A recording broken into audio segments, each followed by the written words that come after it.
यहाँ पर दुनिया पूरी तरह कोरोना जैसे पैंडेमिक बीमारी से आज भी जूझ रही है। वहीं पर एक नई प्रकार की बीमारी दस्तक दे चुकी है। जी हाँ, आज हम बात करने वाले हैं, केस स्टडी करने वाले हैं मंकी पॉक्स डिजीज़ के बारे में।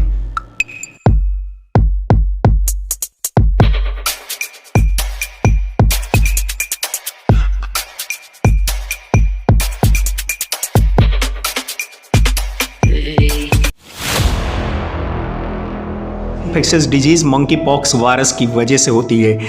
अगर ये बीमारी देखी जाए तो क्लिनिकली स्मॉल पॉक्स डिजीज़ की तरह है एकदम, जिसे आप हिंदी में चेचक कहते हैं।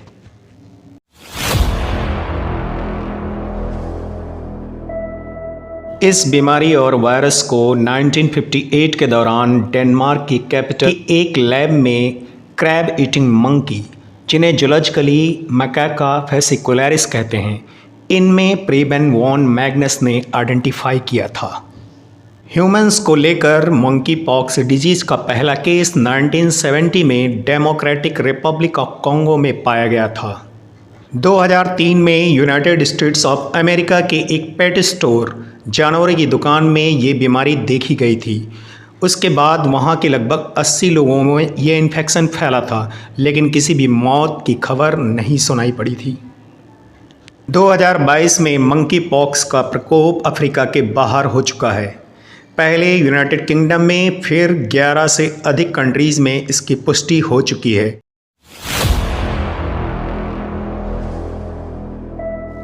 मंकी पॉक्स वायरस को हम MPXV से डिज़ाइन करते हैं। यह एक 200 to 250 नैनोमाइक्रोन का ब्रिक शेप्ड वायरस है। मैं आपको बता देना चाहता हूँ, जो वायरसेस होते हैं वो न्यूक्लियोप्रोटीन पार्टिकल होते हैं। तब ये हुआ कि वायरस जो पार्टिकल होते हैं उनके बाहर की तरफ एक प्रोटीन का बना हुआ कैप्सिड होता है और अंदर की तरफ न्यूक्लिक एसिड पाया जाता है। कुछ वायरस के कैप्सिड के बाहर की तरफ कवरिंग पाई जाती है, तो कवरिंग पाए जाने की वजह से वायरस को इनवेलप्ड वायरस कहते हैं।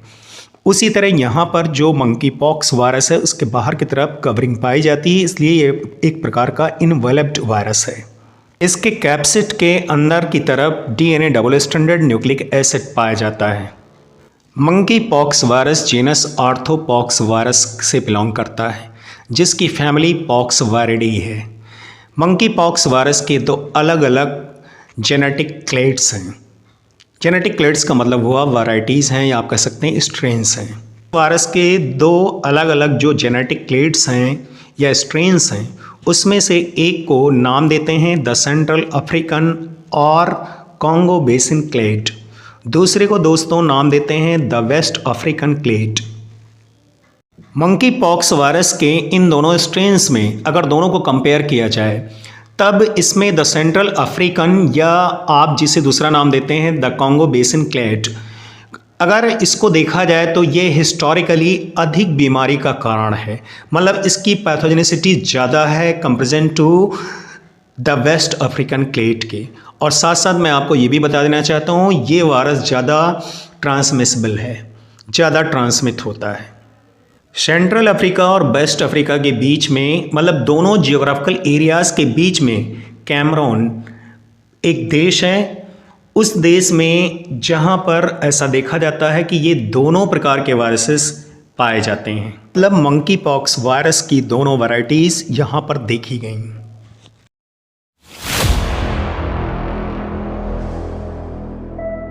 मंकी पॉक्स वायरस लगभग दुनिया के 10 से ज़्यादा देशों में फैल चुका है। अभी दुनिया भर में मंकी पॉक्स के लगभग 100 मरीज मिल चुके हैं, जिनमें से कुछ आपके सामने इस तरह हैं। स्पेन में 31 से ज़्यादा मामले, पुर्तगाल में 23 मामले मिले हैं, नीदरलैंड में कुछ मामले मिले हैं, इजराइल में 1 मामला मिला है, जर्मनी में 1, बेल्जियम में 3 मामले, ब्रिटेन में 20 के करीब हैं, फ्रांस में 1 मामला मिला है, इटली में 3 से अधिक हैं, स्वीडन में अभी 1 मामला मिला है, कनाडा में 5 मामले मिले हैं। इस तरह ऑस्ट्रेलिया, अन्य देशों में इसके मामले देखने को मिले हैं। इंडिया में अभी एक भी केस देखने को नहीं मिला है, लेकिन इंडिया में हाई अलर्ट लागू कर दिया गया है।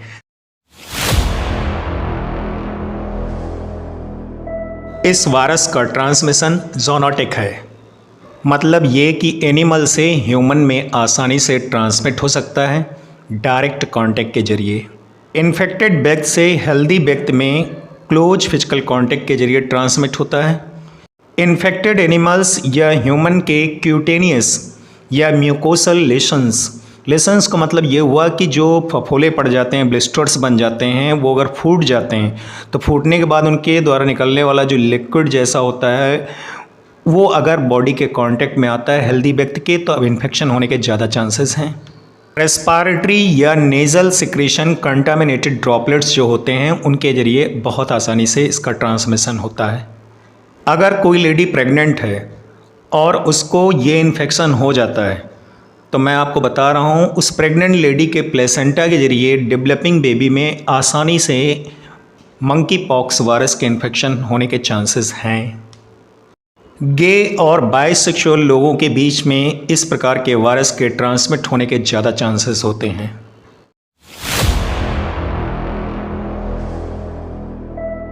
मंकी पॉक्स डिजीज़ का इंक्यूबेशन पीरियड 6 to 13 डेज़ का होता है। इंक्यूबेशन पीरियड का मतलब हुआ जिस दिन आपको इन्फेक्शन होगा, इन्फेक्शन के बाद जो आपको पहला सिम्टम नज़र आता है, इसके बीच का जो ड्यूरेशन होता है उसे इंक्यूबेशन पीरियड बोलते हैं।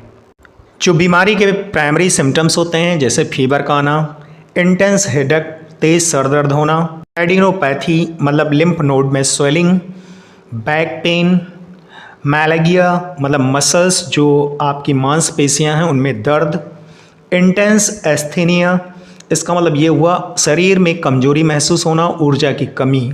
यह बीमारी के जो प्राइमरी सिम्टम्स होते हैं वो एक्चुअल में चिकन पॉक्स, स्मॉल पॉक्स, खसरा, चेचक जैसे ये होते हैं। फीवर आने के 2-3 दिन बाद स्किन का फटना, जहाँ पर स्किन फट रही है वहाँ पर ब्लिस्टर्स का बनना। बीमारी के 95% केसेस में देखा गया है कि चेहरे पर ब्लिस्टर्स नज़र आते हैं।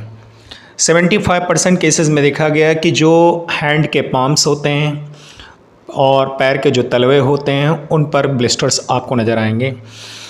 और देखा गया कि जो ओरल म्यूकस मेम्ब्रेन होती है वहाँ पर 70% केसेस में बीमारियों को देखा गया कि वहाँ पर भी ब्लिस्टर्स ऐसे नज़र आ सकते हैं।